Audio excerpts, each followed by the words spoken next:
Hello friends, आपका स्वागत है हमारे इस वीडियो चैनल पर। इस चैनल पर हम स्वास्थ्य से संबंधित जानकारियां साझा करते हैं। आज हम बात करेंगे एक बहुत ही इम्पॉर्टेंट अल्ट्रासाउंड स्कैन के बारे में, जो कि प्रेगनेंसी के दौरान किया जाता है। इसको NT-NB स्कैन कहते हैं। दोस्तों, मैं doctor HK Mishra, I am a radiologist practicing since last more than 25 years at Lucknow. तो प्रेगनेंसी के दौरान किया जाने वाला एक बहुत ही महत्वपूर्ण अल्ट्रासाउंड स्कैन, जिसको कि NT-NB स्कैन कहते हैं। आज हम इस स्कैन के बारे में विस्तार से चर्चा करेंगे। हम आपको बताएंगे कि NT-NB स्कैन कब किया जाना चाहिए, इस स्कैन से पहले क्या तैयारियां करते हैं, स्कैन करने के दौरान क्या क्या होता है, और हम अल्ट्रासाउंड स्कैन में क्या क्या चीज़ें देखते हैं।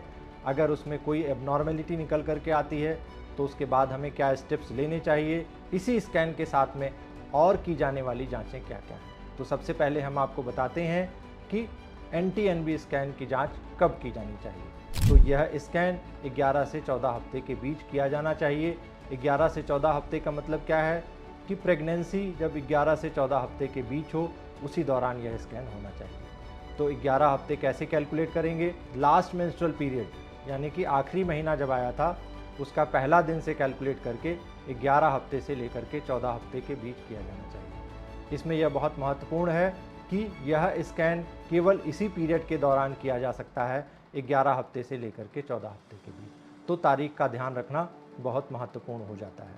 अगर गर्भवती महिला को अपनी तारीख ठीक से याद नहीं है तो एक डेटिंग स्कैन, जो कि 8 से 10 हफ्ते के बीच होता है, वो होना चाहिए। उससे तारीख का निर्धारण कर करके फिर 11 से 14 हफ्ते के बीच NT-NB स्कैन किया जाना चाहिए। तो NT-NB स्कैन करने से पहले तैयारियां क्या होनी चाहिए? इसके लिए कोई विशेष तैयारी की ज़रूरत नहीं होती है। खाना पीना खा सकते हैं, खाने पीने में कोई मनाही नहीं होती है। अपनी पुरानी रिपोर्ट साथ ले कर के आएँ, लूज़ कपड़े पहनें और पानी अच्छे से पिएँ।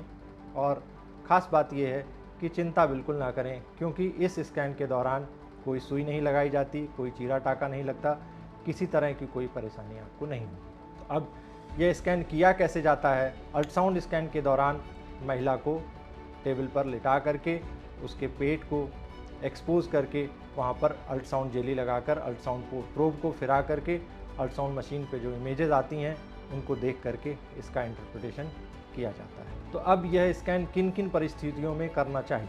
तो पहली चीज़ तो ये है कि मेनली इसको करते हैं क्रोमोसोमल एबनॉर्मेलिटीज़ को डिटेक्ट करने के लिए।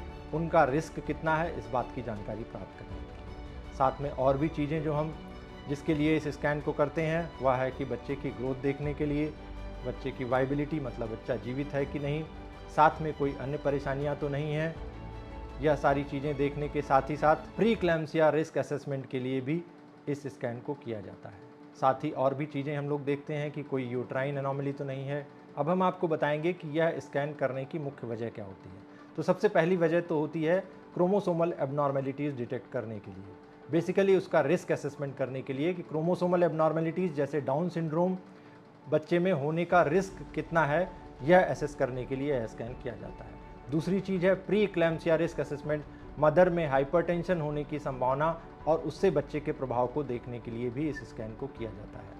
तीसरी चीज़ ये होती है कि कुछ एक बायोकेमिकल टेस्ट होते हैं जैसे डबल मार्कर, उनके लिए भी यह NT-NB स्कैन ज़रूरी होता है। उसकी रिपोर्ट उसके साथ में लगती है रिस्क असेसमेंट करने के लिए। तो यह तो 3 कॉमन इंडिकेशंस, इंपॉर्टेंट इंडिकेशंस हो गए इस जांच को कराए जाने के लिए। इसके साथ ही और भी चीज़ें हम लोग देखते हैं, जैसे कि बच्चे की वाइबिलिटी, बच्चे की ग्रोथ में क्या है, बच्चे की ग्रोथ ठीक से हो रही है, यूट्रस में कोई परेशानी तो नहीं है, कोई ग्रॉस एबनॉर्मेलिटी तो नहीं है। यह सब चीज़ों के लिए भी यह स्कैन कराया जाता है। तो अब हम इस स्कैन में देखते क्या क्या चीज़ें हैं, वह इंपॉर्टेंट है।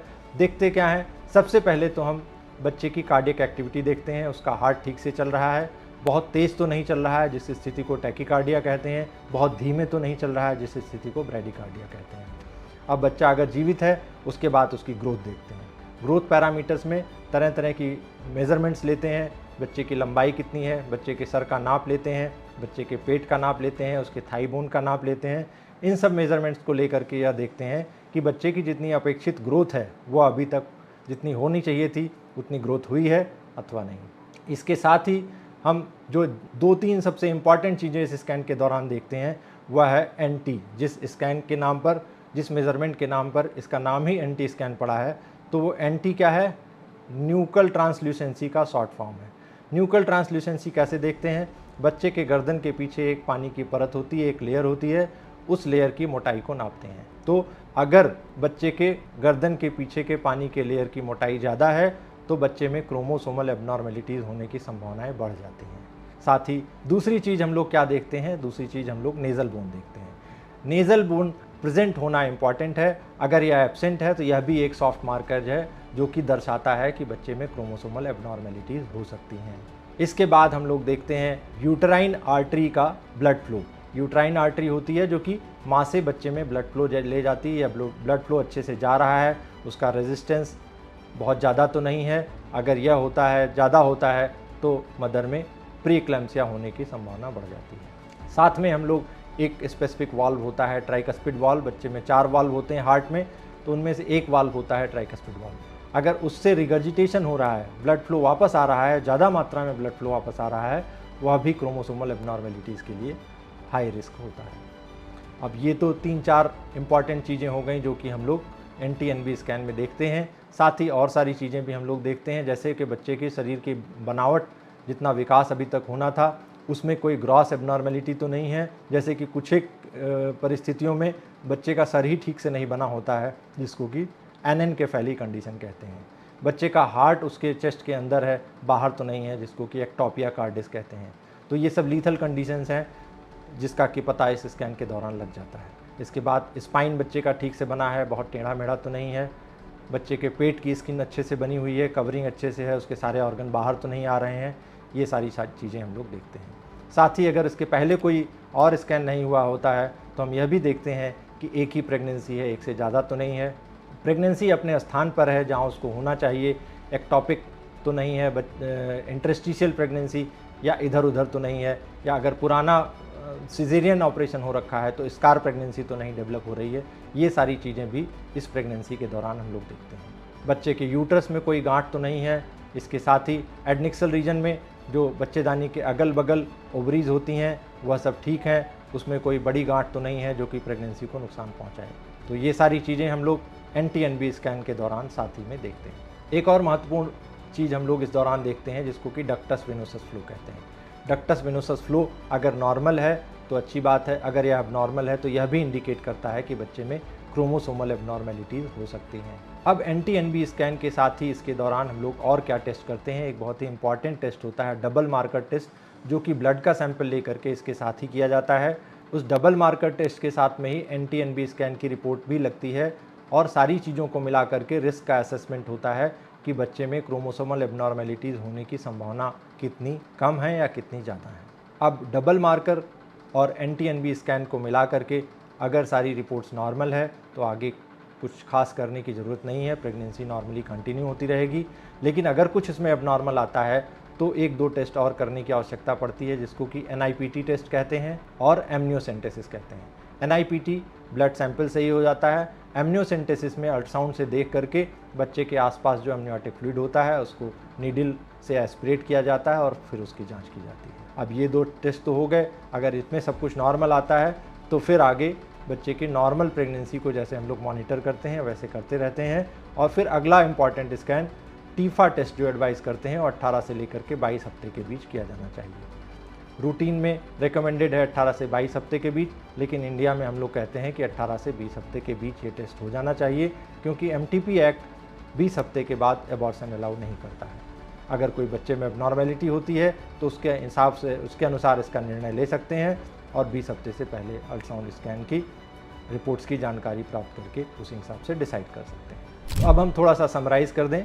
देखिए, NT-NB स्कैन प्रेगनेंसी के फर्स्ट ट्राइमेस्टर में किया जाने वाला एक बहुत ही महत्वपूर्ण स्कैन है। यह 11 से 14 हफ्ते के बीच किया जाना चाहिए।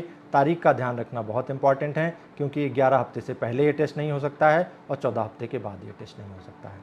इस टेस्ट के दौरान मेनली हम लोग NT और NB न्यूकल ट्रांसल्यूसेंसी और नेज़ल बोन को देखते हैं। बाकी और सारी चीज़ें भी देखते हैं, जैसे कि tricuspid regurgitation, ductus venosus flow और यूट्राइन आर्टरी फ्लो। इन सारी चीज़ों को देखने के बाद अगर सब कुछ ठीक है तो अच्छी बात है। रूटीन तौर पर प्रेगनेंसी को आगे मॉनिटर करते रहते हैं। अगर कोई एबनॉर्मेलिटी निकलती है तो NIPT या एमनियोसेंटेसिस को रेकमेंड करते हैं। इसके साथ ही NT-NB स्कैन के साथ ही हम लोग डबल मार्कर का टेस्ट भी करते हैं, जो कि ब्लड से किया जाने वाला टेस्ट है।